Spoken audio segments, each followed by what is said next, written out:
Salut, c'est Edouard, bienvenue dans cette nouvelle vidéo que je vous fais en direct de Bénarès en Inde du Nord.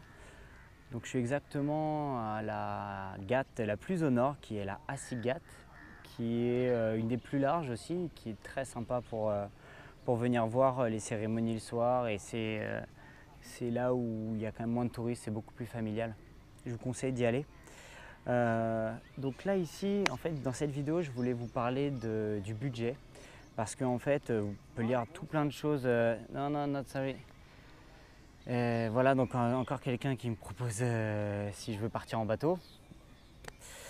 En fait, le budget, il va être important. C'est un exemple concret. C'est si vous acceptez tout ce qu'on vous propose, le budget peut totalement exploser. Parce que là, voilà, là, il m'a proposé une balade en bateau, le monsieur. J'aurais accepté, il m'aurait emmené le long du Gange et puis ça m'aurait coûté 200, 300, 500 roupies, je sais pas, ça dépend. Ce qui est sûr, c'est comment dire, moins vous êtes, plus c'est cher. Voilà, c'est ça qu'il faut savoir. Donc pour le budget, je dirais que si vous faites toutes les activités touristiques, vraiment dans chaque ville, pour tout ce qui est monument, tout ce qui est histoire de la ville, je pense que vous pouvez en avoir pour 10 euros. Vous pouvez très bien vivre pour 10 euros par jour.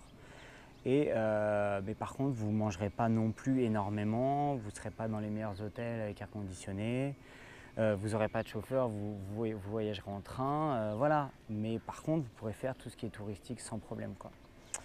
Ok, donc le budget, en fait, il va surtout dépendre de comment vous vous débrouillez pour trouver les informations. La chose hyper importante à savoir, c'est que si vous ne demandez pas aux locaux, vous n'aurez aucune idée des vrais prix, en fait.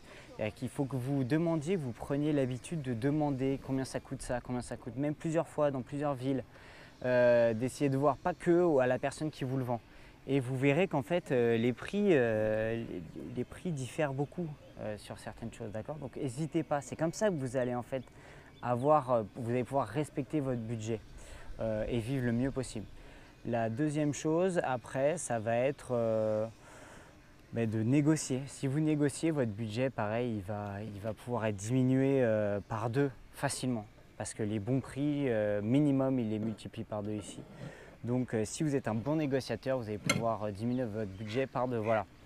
Donc moi, pour vraiment ce qui est de mon budget à moi, je sais qu'avec 1000 euros pendant le mois, billets d'avion compris, aller-retour, et voyage dans toute l'Inde du Nord à Rajasthan, 1000 euros à l'aise. Et on vit très bien. On mange, on fait tout ce qu'on veut pour 1000 euros. Voilà. Donc je vous laisse cliquer dans le lien qui se trouve juste en dessous de la vidéo si vous avez besoin d'un peu plus d'informations. Là c'est vrai que c'est assez généraliste, mais si vous voulez des conseils un petit peu plus précis, je vous laisse cliquer. Vous allez recevoir un guide concernant un guide de voyage au Rajasthan en Inde du Nord. C'est un guide gratuit que je vous ai fait et ça va vous aider, je pense, j'espère, à préparer au mieux votre voyage. Voilà, je vous souhaite une bonne préparation et un bon voyage. Ciao!